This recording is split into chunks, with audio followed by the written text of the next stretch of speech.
before waiting another minute, but before we actually begin learning. So I don't know if people here who have heard about, discussions, whether real, footnoted articles or just people talking, what different shows are doing, that's some show, whether or not we have to make up all the, or should a show, is there a way to make up all the parshas that we missed?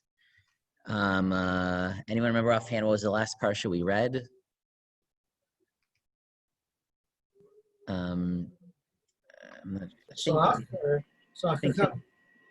think Kitisa, was that the last parsha we read? Does that make sense? Oh, before we broke. Yeah. I mean, the last one that we, before the pandemic. So it was Kitisa. Kitisa, yeah, thank you, Arby. So, we, the young of Brookline, we have not made up any parshas. Maybe some people are aware Maimonides on the other side of Brookline is making up one parsha at a time. Each week they read one extra parsha. There are certain shuls that first week they came back, whenever that was, they read 10 parshas straight and made up everything. I'm not sure if anyone knows of any such shuls, but there are such shuls. Maybe not in Boston. So that's what we're going to discuss. Not necessarily which of those opinions is correct, but what are the issues and at least some of the thinking of why we're doing what we're doing and maybe what we will do in the future. Okay, so let me just get everything ready and then I'll share my screen with everyone.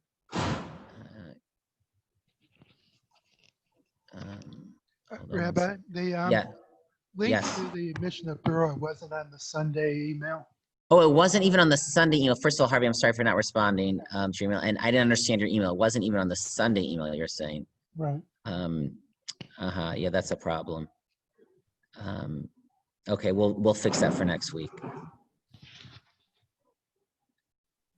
Okay, here, hold on 1 second, everyone.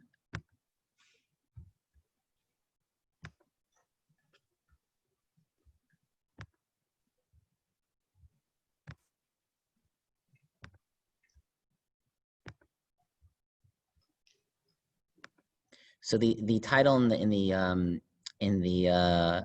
email was something like "Making Up Missed Torah Readings, Pandemics, Hurricanes, and Other Examples of Jewish History." That's the other common example in today is in South Florida when there's a hurricane or a concern of hurricane and they cancel shul. So do they make it up? Okay, so I'm going to share my screen now, and hopefully everyone will see the source sheet.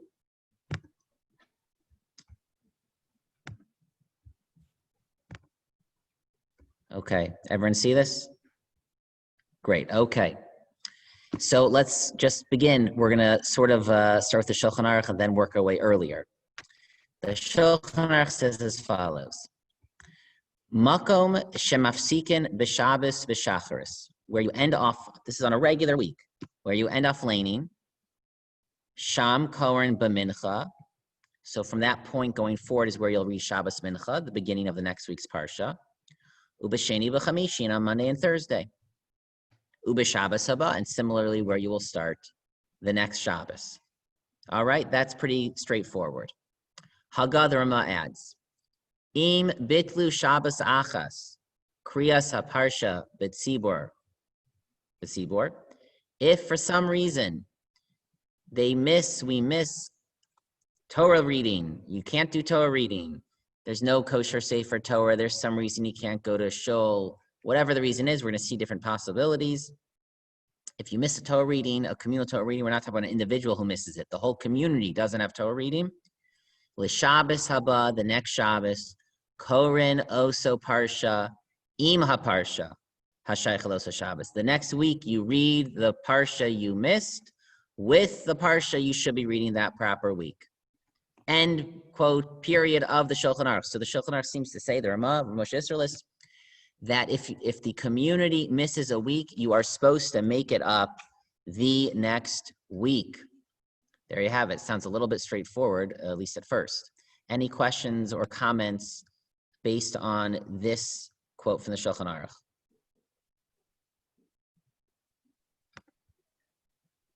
Okay. Here, right, beneath that, this is the Mishnah Brura. The Mishnah Brura says as follows: Shabbos achas, you miss 1 week. V'im bitlu kama shabbosos. And what if you miss many weeks? Like what was our situation? Shulchan Aruch only talks about you missed 1 week. What if you miss many weeks? Yesh omrim, some say, de'ain likros b'Shabbos haba. You don't make them up.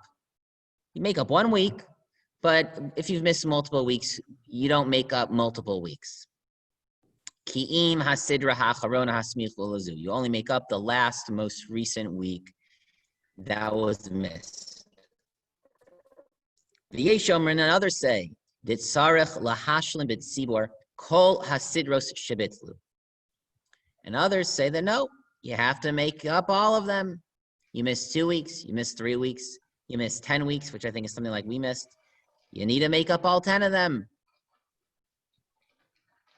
Umi bir hagra, but from the commentary of the Vilna Gaon on the Shulchan Aruch, mashma, you get the impression, it's not explicit, but you get the impression, Desfir le kadeya harishona, that it seems like he held like the first opinion, the more lenient opinion, that you only need to make up the most recent week.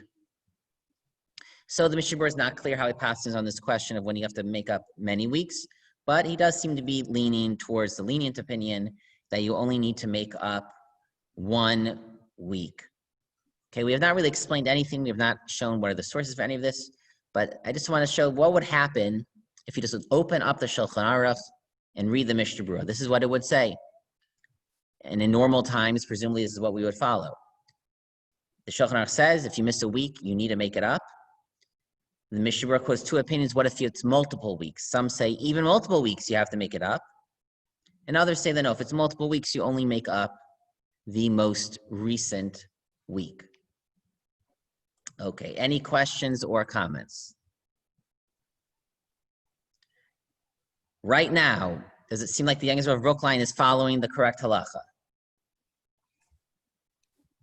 Yep, What do you say, Jeffrey? looks that way. Why? But the Mishnah Berurah says, even the lenient opinion says you make up the last week you missed. Oh, we didn't do that. We didn't even do that. You're right. So the fact that we're not making it more than that's we seem to be on solid footing there, but we didn't even make up the most recent week. Some compare this to, there's a halacha that if you by mistake or you forgot, whatever happened, you missed a davening, Shachar Mincha Mariv, you make up Tashlumin, you daven extra Shemon Esrei the next tefillah. But if it's 2 tefillahs ago, you can't make it up. You can make up the most recent one. You can't make up more than that. That's explicit. So maybe that's the basis for why you would make up the most recent Torah reading, but not earlier than that. But so far, it seems like you should really make up at least the most recent one, which we did not do. Okay. Any other questions or comments? Okay. All right. So let's continue. The source of this Ramah on the Shulchan Aruch comes from the Or Zarua. And for this, I apologize, I don't have a translation, but I will translate as we read. The Or Zarua of Yitzchak of Vienna lived, guess where? In Vienna. If you guys didn't have your microphone was muted, I'm sure I could hear you laughing. Of the Rishonim of the school of the Balei Tosfos. So in the Or Zarua, it says as follows. I'm right here. Maisa, there was an incident. Haya Bicolonia, I think that means Cologne, Italy. Be'echad she. I'm not 100% sure I know how to read this word properly, pronounce it properly, but I think it's shekaval b'Shabbos. Does anyone know what kaval means? Harvey, I bet you know. So there was a practice. Let me read a line in the Or Zarua, and then I'll give you more of the background. So it was on Shabbos, Hara'ui Likros Parshas Emor El Kohanim. The Shabbos they should have been reading Emor. Ve'i gave tefillin. This guy held up davening, Ukriya Satorah and the laning, Kol Hayom the entire day. Okay. In medieval times, there was an accepted practice in the Jewish community that if someone had some claim on someone, I don't know all the historical details, you could get up in the middle of shul and before laning, maybe at other points of time also in the davening, and you could like hold up the davening and say, I have a taina on Mr. or Mrs. So-and-so, and I'm not moving until we resolve it, or until we agree to a beis din to resolve it, or somehow agree to something to get us on the way to finding a solution. And then he would hold up davening for the whole community. And he was allowed to do that. Then the thinking behind it was it would pressure the people to, either commit to go to a beis din or to start the conversation or to find some sort of compromise, because otherwise everyone is there, standing there, wanting to daven. Drew, I noticed you signed on, right? Can you imagine this, holding up the entire davening? And so they'd say, pay him back the money you owe him, or whatever it is. So one time in Cologne, someone got up and they couldn't find a resolution. And they held up the entire davening and they didn't lane.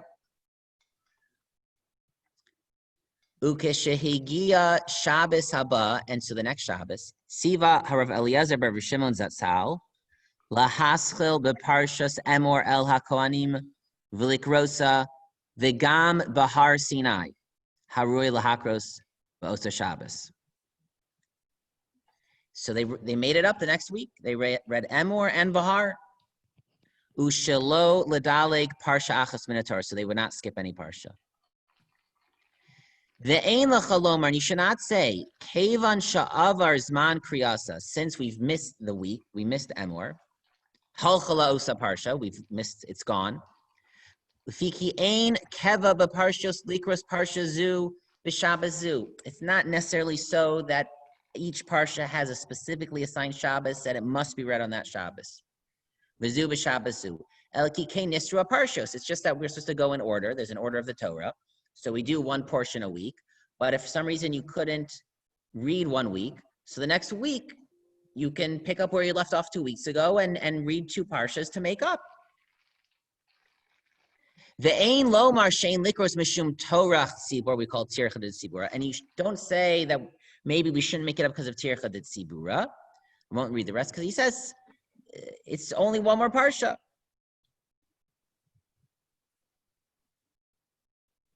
Let's just all skip down there. Kasher anu osim barov parsha shanu karan shtayim biyachad. We have double parshas. Kashem merub mal shabbos hashanim, when there are more parshas than the weeks of the year. We sometimes read more than one parsha. People understand that. So if we have to read one more parsha because we missed one, so okay, so that's a legitimate reason. And so you have to make it up, and that way you'll make it through the entire Torah, which is really the real minhag for us to communally read out loud the entire Torah from beginning to end. So this is the source of the ruling in the Shulchan Aruch. There's no earlier source that says that you have to make up missed parshas, but that's the was understanding. The original takana was, Evan agrees there's a takana of Kriyas Torah but Tzibur on Shabbos to publicly read the Torah. Evan agrees that the takana is to read in order. So the Orzer understood. So if you missed a week, then you have to continue in order and you make it up the next week. That is the source of the Ramah. Okay, any questions or comments? Okay. So let me show you, all of the leading poskim of today had different shuvas about what to do during the pandemic. So this is a tshuva from Rav Schachter. And basically everyone said you don't have to make up all of them for different reasons. But Rav Schachter's tshuva starts like this. Kasav b'sefer Sha'arei Ephraim. Sha'arei Ephraim is written by Ephraim Zalman Margolios, who lived in the 18th into 19th centuries. He wrote many svarim on Tefillah, Kriyas Torah, and it's a very, very important source in Hilchos, Kriyas Torah, Tefillah, etc. And he begins by quoting a Sha'arei Ephraim, which says as follows. Sha'arei Ephraim says you don't need to make up multiple weeks. If you want to, it's a nice thing to do if you miss many weeks. And then he says like this. V'hosif od shama, and the Sha'arei Ephraim additionally says there, she'im lo bitlu ba'onas, rak shelo haya shama sara. What happens if you miss laning, not because there is an onus, because there is no kosher Torah, because the guy was standing up holding up davening? There wasn't a minyan that Shabbos. Either they tried to get a minyan, there were only 9 men, or like in our situation, no one came to shul for a good reason. I mean, not a good reason, but not out of laziness. Ein sarach lahashlim Shabbos haba. You don't need to make it up at all, even the most recent week. Let me explain what the Shari Ephraim is saying. Shari Ephraim is saying that the obligation to have Torah reading is really a communal obligation. There's no individual who is specifically responsible to make sure there's Torah laning. It's a communal obligation. You can't do it without a minyan. And if there's a minyan gathered, then they're obligated to have Torah reading. So the Shari Ephraim understood as follows. In the Or Zarua's case, there was a minyan in shul. That minyan was obligated to lane. And they didn't, because this guy stood up in the middle of shul and held up the services. So they didn't fulfill their obligation. They need to make it up the next week. But if, let's say, there was no gathered minyan, if there's no gathered minyan, that doesn't trigger an obligation to lane. None of us could have laned in our homes privately without a minyan. So if there's no minyan gathered, it does not trigger an obligation to lane. And so then when you gather the next week, you don't need to make it up. Does everyone follow? I'm not sure I'm going to understand. I can't see anyone. Everyone is hiding from me, but everyone's already in pajamas. Thank you, Dror. Thank you. Hi, Dror. So everyone understand what the Shari Ephraim is saying? So then you don't have to make up anything, even the most recent week, the Shari Ephraim is saying. Thank you, everyone. Thank you, Philip. So I don't feel so lonely. That is what the Shari Ephraim is saying.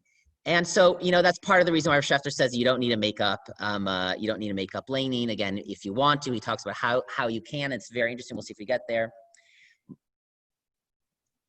Other poskim today quote the Shari Ephraim. In my humble opinion, as we'll see, that is not the majority opinion. The earliest sources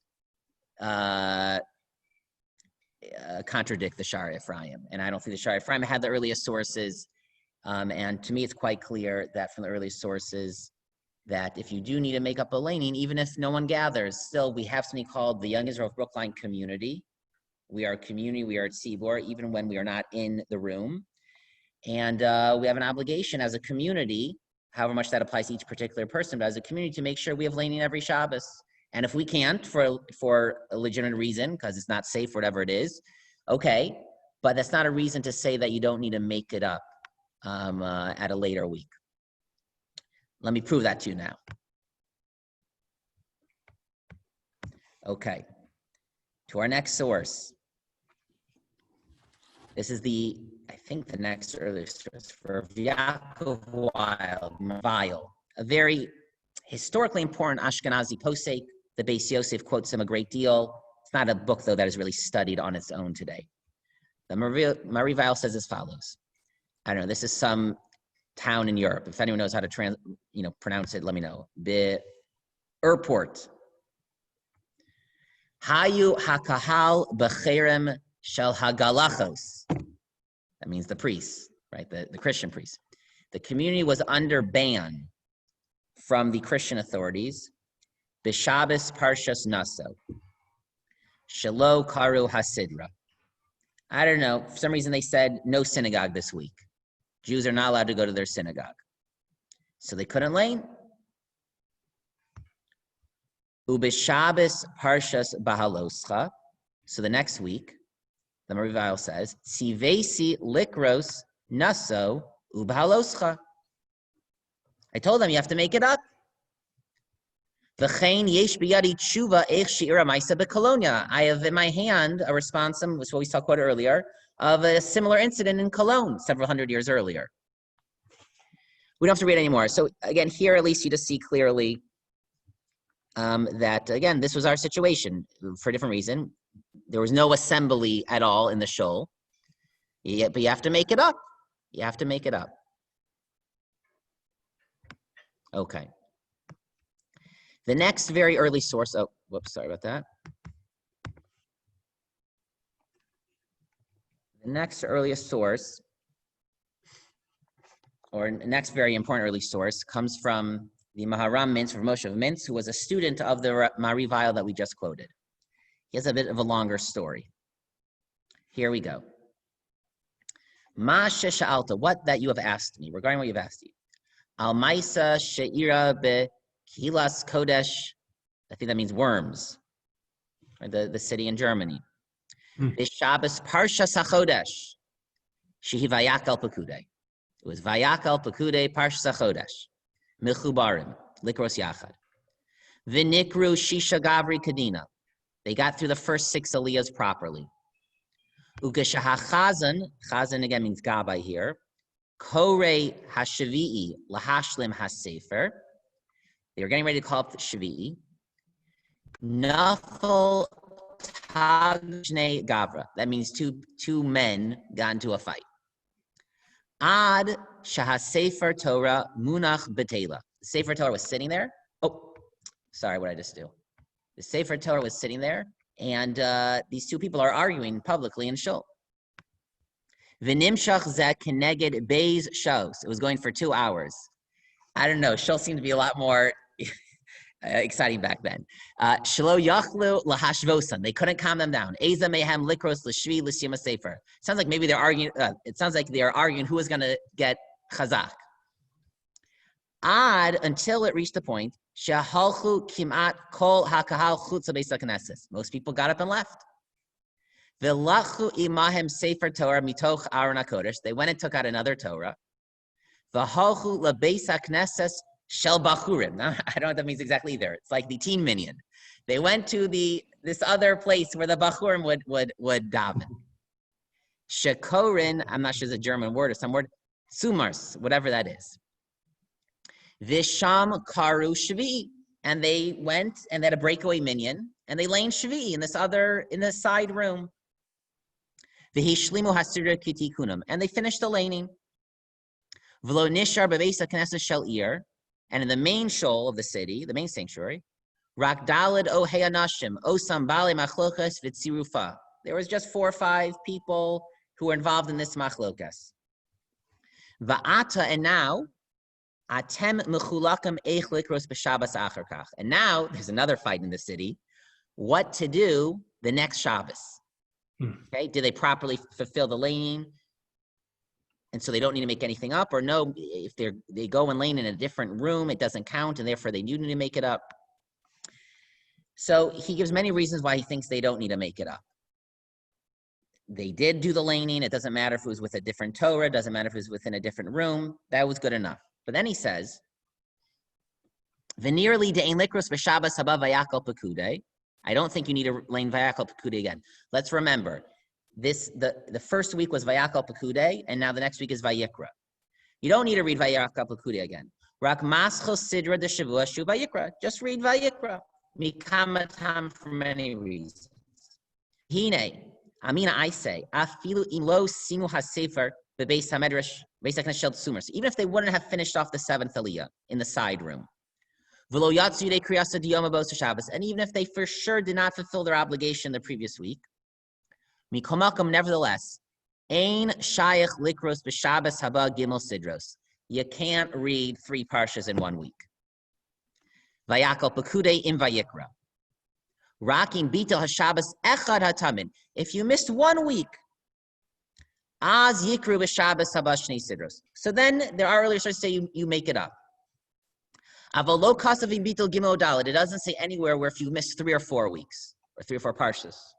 Shabbosos yikru kol osam sidros b'Shabbos haba. You have to make them all up. The Chaim Masaber, that makes sense. De'im l'kein ein ladavar sof. What if chas v'shalom? They couldn't imagine you couldn't go to shul for 10 weeks. If you go to shul for 10 weeks, you need to make up all 10 weeks. That's crazy. There's another possible problem here. Kevan to pekude havisiam hasefer. Vayakal pekude is the end of Shemos, and this is what he says: Ein svara b'Shabbos echad likros mi sefer l'sefer. He thinks it doesn't make sense. He doesn't like it that you'd have a week where you lane 2 parshas from one book into another book, one chumash into another book. We have no precedent for that. We never set up the cycle of laning that you should jump from one book to another book. He actually even says, it's like, what are you going to do? He says, our minhag is, so apparently already 500 years ago, they would say chazak after finishing a book. So he said, what are you going to do? You're going to finish Shmos. Everyone's going to scream chazak, chazak, like it's a big thing. We just finished. And then you would keep going. It would kind of be like anticlimactic. Rabbi? So, yeah, sorry. We do that on Simchat Torah. We finish Devarim and then we go to Bereshit. Yeah, I hear. That's a good point. I guess we do that. Okay. And I guess we also go from Devarim into the first point also, going from Sefer to Sefer. I mean, it's a little... Which just proves that Simchas Torah is a very late invention. That's like 18th century. So the Maharam Mintz had no idea about such a minhag. I hear. No, I think it's the 9th century, not the 18th century. Well, I'm not sure, but maybe that we did Bereshit. I don't remember. I don't know. We have to. But either way, Simchas Torah is probably not. Okay, so this is what the Maharam Mintz says. Now, this is his understanding. The earlier sources, they just don't talk about the possibility, or their cases weren't if you missed multiple weeks. In then the next hundreds of years, his second point, there were more people who disputed. They're really true. Let's say if you would just miss, let's say Vayakol Pekude were separate, and you just miss Pekude, would we really not make it up for Vayikra? I think in the Boston Rebbe, they started a week before us. We started Baloscha in the Youngers of Brookline. And the Boston Rebbe's, they started in Bamidbar. And they did make up. I didn't speak to the Rebbe about this. I think they definitely, was Bahar Bechukosai, was that a double parsha were they together this year? So I think they read Bahar Bechukosai and Bamidbar against the Maharam Mintz on both points.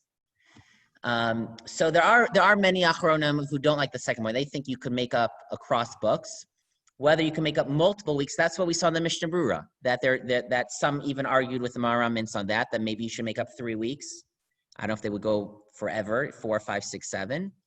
And that, again, in the Sfarim, again, I don't know how often it happened, you find people pasking on both sides. We saw the Mishnah Brura leans towards being lenient, that you would only make up 1 week. I want to show you one other interesting thing.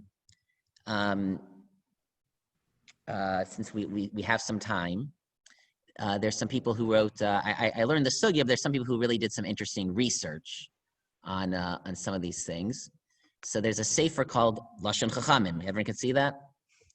I don't know, I've never heard of this sefer before. Apparently it's from a student of the Noda B'Yehuda, who's one of the really most important poskim of the 17th century. And he's talking about this issue, and he says like this, the Shamati, right here, the Shamati I heard, Shechein Hora Geder. I heard that so ruled the great man. Maybe he's a son, because know what that means. Avi Mori or Adoni Mori Vizikni. Maybe he's his grandson. I'm not sure. Harav Hagon Amidi Av Beis Vram Marie Lander V'Cheskel into the Noda B'Yehuda. Zatzal. Shebitlu Kriya Shabbos Achas. There one time they missed in Prague. They didn't have laning. Alidei Ones Tigbores Hamayim. There was a flood. Shahayapo B'Shnas Taf Kuf Mem Dalit. In that year. And they didn't have laning 1 week.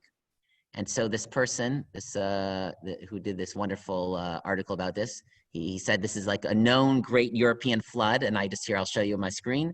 Okay.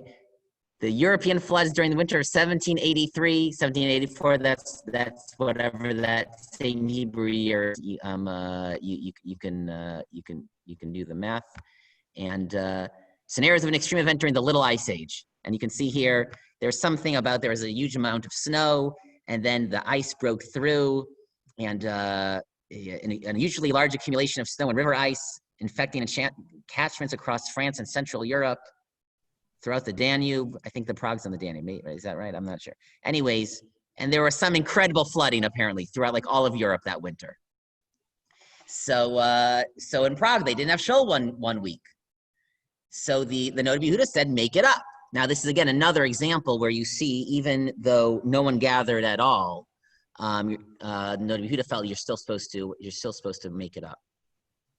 So, so returning to our situation. So when we were going to have our first week back, it was obvious to me that we were not going to be making up all the parshas. That was obvious to me. But I was internally going back and forth, and the guys kept pestering me, and I kept saying I'm thinking about it, whether we should at least make up 1 week. Because under normal circumstances, that is what you should do, right? Whether you view it as tashlum and making it up, or however you view it, but it does seem clear you make up the most recent week. That's at least certainly what the classical Sfarim say. But, it would have been very difficult because, first of all, it was our first week back. It was so different. We were worried about things going wrong. We wanted davening not to be too long. We had to, the 7 a.m. minyan had to be out by the 9 a.m. minyan. Just in general, people were nervous about being together for long periods of time. So, probably that alone should have just, been a sufficient reason to say we shouldn't make it up. But what made me feel better or more confident about that decision is if you go back to the original Or Zarur, which is the original source of all of this, he himself brings up Tircha de Tzibura, and he says, again, Ve'ein lomar she'ein likros mishum Torah tzibur. And don't say we shouldn't make it up because of Tircha de Tzibura. And he says, why? Because we sometimes have double parshas. It's not such a big Tircha de Tzibura. But he himself seems to recognize that if it would be Tircha de Tzibura, we want to do it. He's just saying to make up one parsha when there's a good reason for it, you can't say that's a legitimate Tircha de Tzibura because we have double parshas all the time. So people are used to it. So I felt that, again, I'm not sure if you need this, but I am quite confident that week. I remember after davening concluded, I was quite confident it was the right decision. Maybe we don't remember because we're already now a little bit used to it, or more for people who've been coming to shul. It would have been a Tircha de Tzibura. It just would have been, at the very least. Maybe there are more important health reasons that to not make it up, but at the very least, it would have been a Tircha de Tzibura. So that's the reason why I thought, we shouldn't, we didn't make it up. Again, other poskim said, or Schechter said, the Shar Ephraim says you don't need to make it up if there never was a gathered minyan the previous week. I'm not really 100% sure that's the majority opinion. But for these other reasons, there's certainly sufficient reasons not to, that I felt we didn't need to make it up. And I think most shuls across America did not make it up. Again, for different reasons. The major poskim said you don't have to. But this was my thinking of why that was a proper decision, not to criticize any other shul, but a proper decision. I do want to share one other point. We have a few more minutes, but any questions or comments at this point? Well, it was also Parshat Naso, right? Which is the yes. It was also yes. That certainly added to the calculation if it would have been a Tircha de Tzibura. Yes. Again, if we were in normal times, everything was totally normal. There was a freak thing that I don't know. There was a hurricane one Shabbos, and we missed Bamidbar. And then the next week, everything was totally fine. Even though it would have been annoying, we really probably should have done Bamidbar Naso.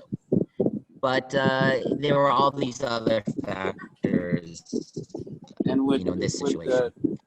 Would this changeover between two parshot still be in Revi'i? We still split up that way? Say it again, Philip, one more time. You have double parsha. The right. Passover is in Revi'i. That would have been the same. Let's say going between. So under normal circumstances, when you'd be making up 1 week, the simple shot is that you would do it like a double parsha with 3 aliyahs in the first parsha, Revi'i overlapping, and then 3 aliyahs in the next parsha.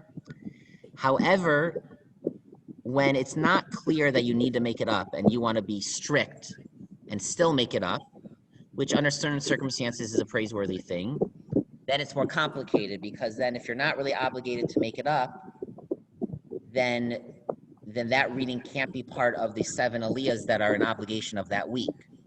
So then you need to start from wherever you are going to start from, and have a really long reshon until you get into what you know for sure is an obligated reading of that week. If that makes sense to you. Yeah. If you follow that. Yeah. Yeah.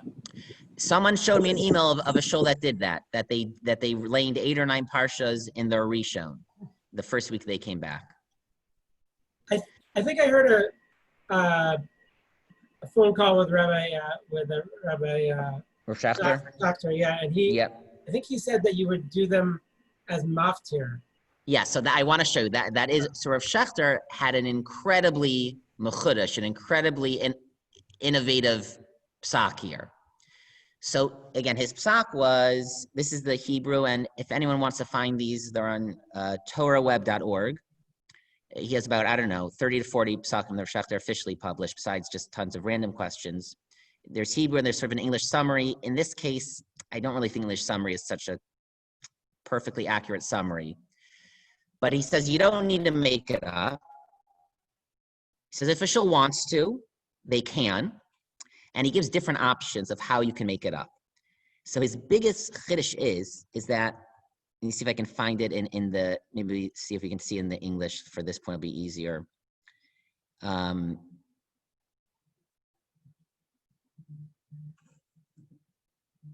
He says here, if the congregation wishes, they may read all of the missed parshios on the Shabbos they return to shul. After finishing the 7 aliyahs of that week's laning, a second Torah should be used to read all of the missed laning in one session. That's not really an accurate summary of what he wrote in the Hebrew, but we'll leave that aside. But then he says, if this option is too burdensome for one Shabbos, I don't think he wrote the English, I think someone else did it. The congregation can divide the missed parshios into multiple weeks. Each week after the return to shul, 2 Torahs can be taken out. The first Torah will be used for the 7 aliyahs of that week's parsha, and the second Torah will be used to read the entirety of a missed parsha in a single reading. Everyone understand that? So you would read the regular laning, and then as for maftir, instead of the typical 4, 5, 6 pasuk maftir, you would read a whole parsha.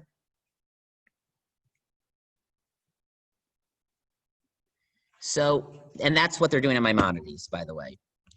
And there's certainly, well, maybe I'll ask Rav Schachter at some point, get in touch with him. This is to me, this is an incredible chiddush, and I don't know of any previous posting that says this. Not that you can't do this, because in theory, like Rav Schachter said, maftir, you could lane whatever you want. Maybe with a standard minhag, but if there's a good reason, you could in theory lane something else for maftir. But I'm not certain, and I totally, and I say this is a fact, I'm nowhere near as great as Rav Schachter, but on this particular point, I'm not quite sure that I understand this psak, because I'm not sure if that fulfills the takana to read the parshas out of order. Right, everyone, right? Meaning the takana was there, because the original takana of Kriyas Torah was start the Torah and go, right? And we know that some would do it in a year, some would do it in 3 years, some would do it in 3.5 years. So how much you read was not part of the original takana. So what was the original takana? The only thing that was part of the original takana was laying the Torah in order. Right, that's what the Mishnah Megillah says. Wherever you ended, and that's the Shulchan Aruch we read at the very beginning is the Mishnah Megillah, where you end, you start the next week. So, at least I don't know of a source, I'm not certain, and Shach doesn't quote any, that once you already read, let's say when we came back and read Baloscha, to then the next week read something earlier. So when it comes to Simchas Torah, you will have read the entire Torah, but not in order.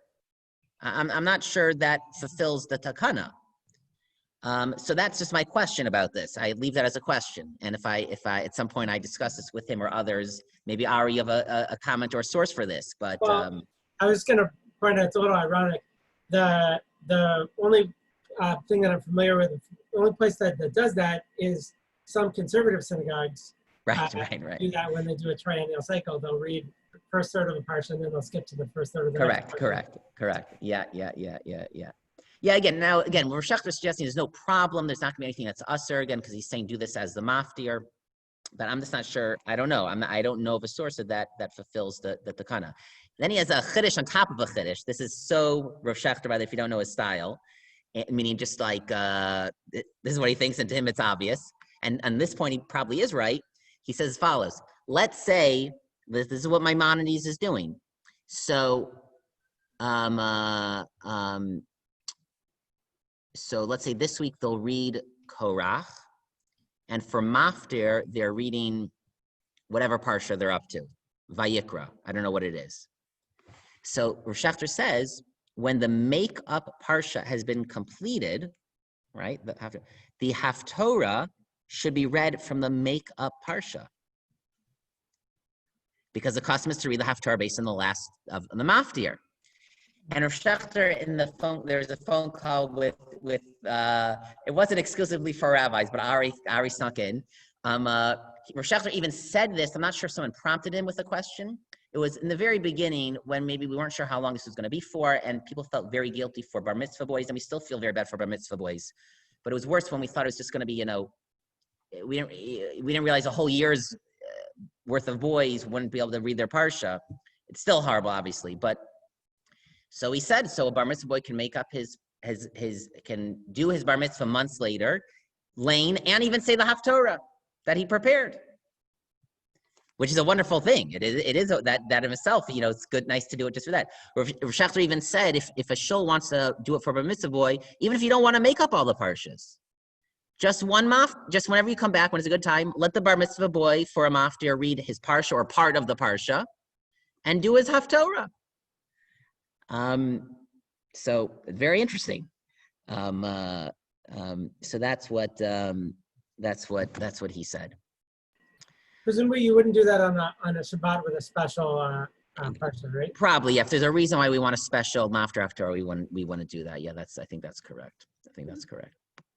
So if the takana is to read the whole Torah in a certain amount of period, and we're not reading certain parshiot. Yep. So we're in a sense not fulfilling that takana. I think you're right, and basically why? Because it's Tircha de Tzibura, meaning that's what these poskim assumed, that at a certain point the takana doesn't apply when it's such great Tircha de Tzibura. It's a takana d'Rabbanan, and they didn't impose it under great Tircha de Tzibura. That's correct, Harvey. You're right. I'll let others read it. You read it yourself, but here, this is where Shechter, again, this is the English summary, but where he talks about a bar mitzvah boy and letting him make it up later. I know what if a shul closes, right? I just shuts down, and then people start going to other shuls, and then after 2 months they decide, you know what, we're going to open up our shul again. So just because it's the same shul, would you say that you have to go and make up all the I don't think so. I think if the shul really closed down and there was a sense during that time we don't exist, then I don't think so.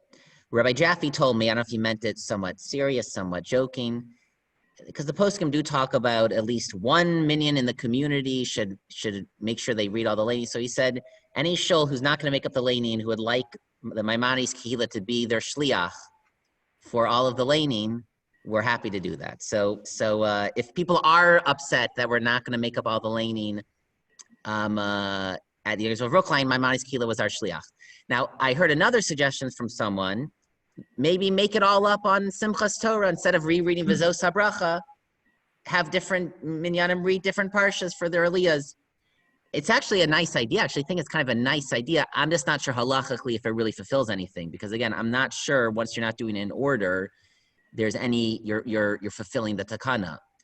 But if someone convinces me that you are, I think communally it's a nice thing to do. We're just talking here. We're not implementing any policy yet. Plus, we don't even know what's going to be happening in Simchas Torah, unfortunately. But if that would be possible, that I heard that suggestion. It sounds nice, but I think isn't the halacha that the Torah reading on Yom Tov is required to be related to Yom Tov, Well, we would have to have at least one Vizos Bracha. You're right. You're saying, could you, we definitely had to also read Vizos Bracha.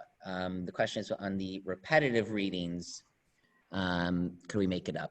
You're right. I have to, again, this is not fully thought out. It's just a suggestion that I heard that, yeah.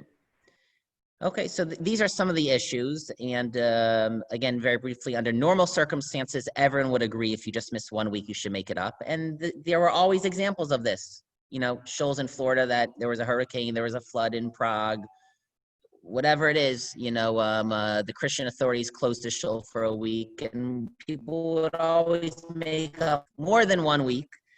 That was always a debate if you really need to do more than 1 week. Given our unique circumstances, there were different opinions. Again, the Boston Rebbe did make up 1 week. I think most shuls, most Muslim city don't need to make up anything. Rav Schachter had a suggestion to make up all week by week, which the Maimonides Kila is doing. So this is, you understand hopefully a little bit better what different shuls are doing and certainly basis for all the shuls are doing. And, you know, this was some of my thinking of why we did what we did at Young Israel. Rabbi, sorry. Yeah. I mean, say now, that's the summary. Now, Ed, feel free to sign off. Any last questions or comments, though, feel free to share also. Sure.